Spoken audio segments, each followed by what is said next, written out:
Brogan's bad case of the blues. Boston, 1987. The kind of summer where the harbor smelled like low tide and broken dreams, and every payphone on Tremont Street was sticky with secrets. James Brogan, ex-cop, current private eye, and all-around pain in the mob's posterior, sat in his third-floor walk-up office above a Chinese laundry that never quite got the bloodstains out of the shirts. The sign on the frosted glass read, J. Brogan Investigations. Divorces, dishonesty, and the occasional dead body. No job too sleazy. Brogan was nursing a lukewarm Narragansett and flipping through Polaroids from last night's divorce gig. The client's husband had been caught red-handed and red-faced in a Back Bay love nest with a woman who was definitely not his wife. Brogan had snapped the money shots through a conveniently cracked Venetian blind. Another day, another adultery, he muttered, tossing the photos on the desk. At least the guy's consistent, cheating on his wife the same way he cheats on his taxes sloppily. The phone rang like a jealous ex. Brogan picked it up with the enthusiasm of a man who knew it was either another cheating spouse or the mob calling to complain about last week's dockside photography session. Brogan Investigations. If you're looking for your dignity, you're out of luck. We don't do refunds. A gravelly voice on the other end didn't laugh. Brogan, it's Frankie the Fish, Morty. We got a problem at the docks.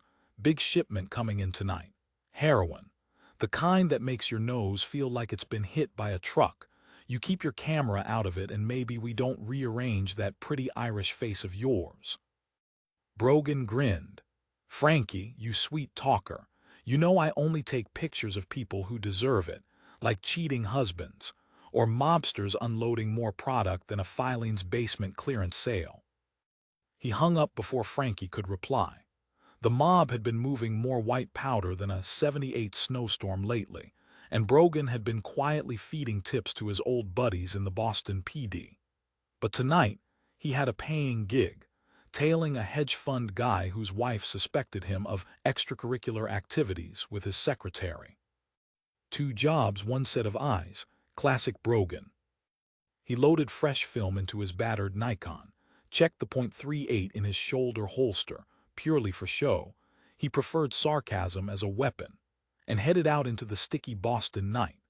The neon sign of the combat zone flickered like a bad hangover as he cruised past in his '79 Chevy Impala, the kind of car that looked like it had been through 2 divorces and a bar fight.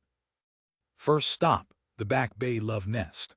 The hedge fund guy, let's call him Mr. Portfolio, was supposed to meet his secretary at the Copley Plaza Hotel. Brogan parked across the street, rolled down the window, and waited with a lukewarm coffee and a pack of Camels. 20 minutes later, Mr. Portfolio and the secretary emerged, giggling like teenagers who just discovered the back seat of a car. Brogan raised the camera. Click, smile, you two. The wife's gonna love these. He got the money shot just as a black Lincoln Town car rolled up beside him. 2 goons in tracksuits stepped out. One of them looked like he bench-pressed Buicks for fun. Brogan, the bigger one growled. Frankie said you'd be here. You got a real nose for trouble, do ya? Brogan lowered the camera and smiled like a man who'd heard that line 1,000 times. What can I say? I'm like a bloodhound with a camera. Once I catch the scent of adultery, I just can't stop sniffing around. The goon cracked his knuckles. Funny guy, but Frankie don't like funny when it comes to his shipments.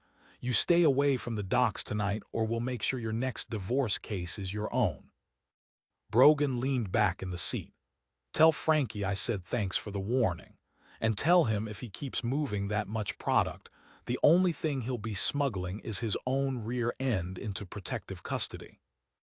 The goons drove off. Brogan waited 10 seconds, then started the Impala and headed straight for the docks, because of course he did.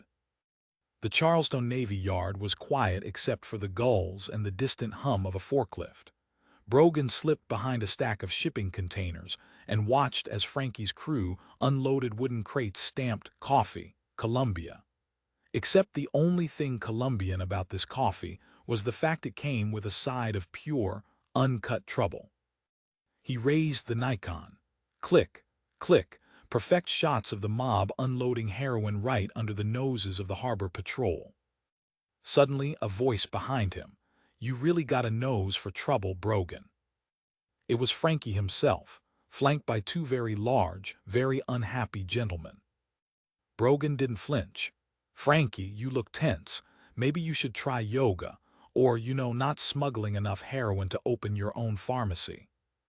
Frankie laughed, a short, dangerous sound. You're a real comedian, too bad comedy, about to become your cause of death. Brogan shrugged. Hey, if I'm going out, at least I'll go out with a bang, or should I say a bang-up job. He tossed the camera to Frankie. Keep the film. I already mailed duplicates to my buddy at the DA's office, and to your wife. She's been wondering why you come home smelling like Colombian roast every night. Frankie's face went the color of a bad investment. You son of a... But Brogan was already sprinting toward the chain-link fence. Behind him, he heard Frankie yelling, Get that Irish wise-ass.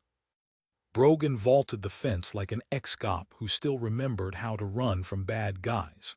He landed in the alley, jumped into the Impala, and peeled out with a squeal of tires that would have made Starsky and Hutch proud. As he sped toward the bright lights of downtown, he lit another Camel and grinned at his reflection in the rearview mirror.